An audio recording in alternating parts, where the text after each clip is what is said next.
Before we begin, drop a comment letting us know where you're watching from. We'd love to hear from you. If you enjoyed the video, be sure to like and subscribe for more heartfelt stories. Now, settle in and enjoy the story.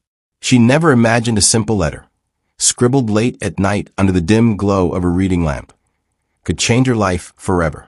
Sophia Hart had always believed in love, even when life gave her every reason not to. A soft-spoken florist in the quiet town of Willow Creek, she spent her days arranging roses and lilies for people celebrating milestones she could only dream of: weddings, anniversaries, proposals. She had love stories passed through her fingers every day, but none had ever bloomed in her own hands. Until the day she wrote that letter. It wasn't meant to be anything dramatic. It was supposed to be a final goodbye, a last thread of her heart tied to a man she thought she loved, Nathan, her on-again, off-again boyfriend of 3 years. They had grown apart, but Sophia hadn't grown the courage to let go. That night, she finally did. She poured her feelings into ink and folded the letter with trembling hands. But destiny had its own handwriting. She sealed the envelope and wrote his name on the front. Just Nathan. No last name. No address. It was a foolish mistake, but it was her way of letting go, of placing her heartbreak into the universe. She dropped it into a red mailbox outside her shop and walked away. 2 days later, in a corporate penthouse in New York City, billionaire Lucas Vance was sifting through his morning mail. He never usually opened letters himself. His assistant, Monica, handled that. But today something caught his eye. An envelope with no return address, addressed only to Nathan. For some reason, he paused. The handwriting was gentle, almost delicate. It reminded him of something or someone. Must have been misdelivered, Monica said, reaching for it. But Lucas shook his head. Leave it. I'll look. He rarely entertained curiosities, but something about the envelope, its innocence in a world of power and pretense, felt refreshing. With a swift tear, he opened it. What he read inside changed everything. Dear Nathan, I don't even know why I'm writing this. You probably won't even read it or care. But I guess this letter is more for me than it is for you. I loved you deeply, patiently, maybe foolishly. I waited for you to choose me, to see me, to truly love me back. But you didn't. You kept your heart hidden behind excuses and half-hearted promises. And I kept giving mine, hoping one day it would be enough. But today I'm letting go, not out of bitterness, but freedom. You don't have to reply. You don't even have to read this. I just needed to say goodbye in my own words. Maybe someone out there will love me without hesitation. Maybe not, but at least I won't wait anymore. Goodbye, Nathan. Sophia. Lucas sat still for a long while after finishing the letter. Something about her words hit him like a punch to the chest. It wasn't just what she wrote. It was how she wrote it. The rawness, the vulnerability. In his world, people loved what he had, not who he was. But this woman, she had no idea who had read her letter. She was simply honest. Lucas read the letter 3 more times that morning. He couldn't get her out of his mind. Who was Sophia? Where was she? Did she know how powerful her words were? The letter didn't leave his desk that day or the next. Meanwhile, back in Willow Creek, Sophia had forgotten all about the letter. She was busy with wedding season, prepping bouquets and delivery orders. Life continued, quiet, simple, and predictable. Until one morning, a sleek black car pulled up in front of her flower shop. She looked up from the peonies she was arranging and blinked. The man who stepped out wore a tailored charcoal suit and the kind of presence that made people turn twice. Tall, sharp-jawed, and intense. Definitely not a local. He opened the shop door. Are you Sophia Hart? He asked. She nodded slowly. Yes, can I help you? He pulled something from his coat pocket. A familiar white envelope. I believe this belongs to you. Her breath caught. You read it? Yes. I'm not Nathan, but I read every word. Sophia's cheeks flushed. That was private.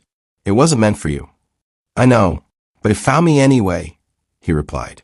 And I can't stop thinking about it. Or you. Sophia didn't know whether to feel embarrassed, angry, or intrigued. The stranger stood confidently, but not arrogantly. His eyes, gray and steady, searched hers not with judgment, but with something softer. Curiosity? Admiration? Or? Lucas Vance, he said. I own Vance Enterprises. Her eyes widened. Everyone knew the name. She blinked, stepping back. You came all the way here for a letter? I came here for you, he replied calmly. The letter just told me you exist. Sophia shook her head in disbelief. This is absurd. You don't even know me. I read a piece of your soul, Sophia. You might have written it to someone else, but it spoke to me. I haven't stopped thinking about you since. She laughed dryly. You think you're in love with someone you've never met? No, he said, stepping closer. I think I'm drawn to someone real, someone honest, in a way most people have forgotten how to be. She didn't know what to say. Was this some kind of publicity stunt? Some eccentric billionaire impulse? I'm sorry, she said, moving toward the counter, but I'm not interested in being anyone's curiosity. Lucas hesitated, then gently placed a business card on the counter. I understand, he said, but if you ever want to talk, really talk, I'll be in town for the weekend. He turned to leave, pausing at the door. I'm not asking for anything. I just needed to meet the woman behind the letter.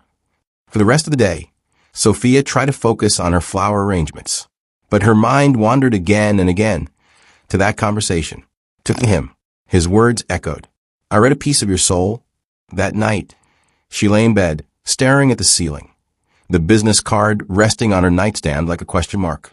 The next morning, she found herself dialing the number. I wasn't going to call, she said when he answered, but something told me I should. I'm glad you did, Lucas said, his voice low and steady. They agreed to meet at a quiet cafe outside town, neutral ground. When Sophia arrived, Lucas was already there, dressed down this time. No suit, just jeans and a gray sweater. Less intimidating, more human. He stood as she approached. Thank you for coming, he said, pulling out her chair. Sophia looked skeptical. So what now? He smiled. We talk about anything, everything. No pressure. They talked for hours. About flowers and finance. About city life and small-town peace. About heartbreak. About hope. Lucas found himself laughing, really laughing, for the first time in months. Sophia, guarded at first, found herself opening up. He listened not just with his ears, but with his eyes. No one had looked at her like that in a long time. By the time the sun dipped below the horizon, they were still sitting there, sipping lukewarm coffee, lost in each other's stories. Later that night, Sophia stood in front of the mirror, brushing her hair, thinking about everything Lucas had shared. He wasn't just a billionaire, he was a man who'd been wounded, who had climbed to the top only to find it lonely. He confessed how shallow relationships had made him numb, how reading her letter had awakened something long dead. And she couldn't deny that his presence stirred emotions she hadn't felt in a long time. Over the next few days, they met again. Strolls in the park, quiet lunches, conversations that lasted long after the food had gone cold. Lucas didn't try to impress her with money. He wanted her thoughts, her feelings, her truth. Sophia felt seen. He took her to a rose garden on the edge of town, where the blooms were in wild, fragrant abundance. As they walked, Lucas gently reached for her hand. She didn't pull away. I know we met under strange circumstances, he said, but I can't help but feel like it was meant to happen. She looked at him, heart pounding. You say that like you believe in fate. He shrugged, smiling. Maybe I do now. Still, the reality of their different worlds hovered like a silent warning. Sophia's friends were skeptical. You really think a billionaire just happened to fall in love with your letter? Clara asked, arms crossed. Sounds like a fairy tale. Sophia bit her lip. I don't know what to think. All I know is, when I'm with him, I feel safe. Real. 1 week later, Lucas invited her to dinner at the lake house he was renting. It was quiet, elegant, and surrounded by pines. He cooked. Yes, cooked. A simple pasta dish and opened a bottle of red wine. As they ate by candlelight, he looked at her with that same unshakable gaze. I've traveled the world, met thousands of people, but you, he paused. You're different. You've reminded me of what matters. I want to build something real with you. Sophia's fork paused midair. I never expected any of this, she said softly, but you make it feel easy, like it's okay to hope again. He leaned forward. That's all I want. A chance. That night, as they sat outside by the lake, the moonlight catching the ripples on the water, Sophia leaned her head on his shoulder. And in that stillness, without words, they both understood something had shifted. Something had begun. A month passed. Lucas postponed his return to New York. The media began to buzz, but he refused interviews, protecting what they had. He wasn't interested in tabloids. He was interested in Sophia. One afternoon, he surprised her at the shop, a bouquet in hand. "For you," he said, "from a man who knows he doesn't deserve you, but won't stop trying." She laughed, heart full. "You're ridiculous." He grinned. "Maybe. But I'm also in love with you." She froze, eyes wide, then slowly smiled. "Good," she whispered, stepping into his arms. "Because I think I love you too." The next few weeks unfolded like a dream. Lucas began to show up regularly at Sophia's shop, sometimes with flowers, sometimes with lunch, and sometimes with nothing but a smile that made her heart stutter. Customers soon recognized him, whispering as he browsed the bookshelves or helped Sophia restock titles. He didn't mind the attention. He only had eyes for her, but for Sophia. The growing affection came with a wave of uncertainty. Was this too good to be true? Could someone like Lucas, wealthy, powerful, magnetic, truly be content with her simple world? She tried to ignore the doubts, until one Friday afternoon they surfaced. Lucas had invited her to a charity gala in New York. "You'll be my date," he said, beaming. "I want to show you off to everyone." Sophia hesitated. "Lucas, I'm not like those women you're used to. I don't own designer dresses. I don't know how to talk about stocks or art or the next tech venture." He stepped forward, gently cupping her cheek. "Sophia, I don't want any of that. I want you. You in a sundress or in pajamas or barefoot in your shop. You're the most real thing I've had in my life." Tears welled in her eyes. She nodded, unable to speak. The night of the gala arrived. Sophia wore a simple but elegant navy blue gown Lucas had gifted her. Nothing flashy, just tasteful. Her hair was pinned back, her makeup soft. As she descended the grand staircase of the penthouse Lucas had taken her to, he stood waiting, eyes wide. "You look divine," he whispered, offering his arm. They walked into the venue, a world of chandeliers, polished marble, and champagne flutes. Cameras flashed, eyes turned, whispers followed. Lucas remained calm, proudly introducing her. "This is Sophia. She's the reason I believe in second chances." Some of the elite smiled politely. Others raised eyebrows. But one woman approached with a smirk. Tall, blonde, adorned in jewels, she oozed confidence. "Well, Lucas Harrington finally brought someone who's not from our circle." She extended a hand. "Vanessa King, ex-fiancée." Sophia's heart dropped. Lucas's jaw tightened. "Vanessa, we're not doing this." Vanessa chuckled. "Relax. I just came to say interesting choice. Hope she survives the headlines." With that, she glided away. Later that night, back at the penthouse, Sophia sat silently on the balcony. Lucas joined her, 2 glasses of wine in hand. "I'm sorry about her," he said. "She's bitter and cruel. I left her because I realized I'd been in love with an illusion." Sophia stared at the skyline. "Is this what your world is like? Constant judgment, people waiting to tear you down?" He nodded slowly. "It is, but you don't have to be part of that world. We can create our own. I didn't fall for you because I wanted to drag you into this. I fell for you because your soul spoke to mine." She looked at him. "I'll have to believe that." "I really do." Lucas leaned in. "Then let me show you. No pressure, no spotlight. Just us." Over the next few days, they retreated to a quiet vineyard in the countryside.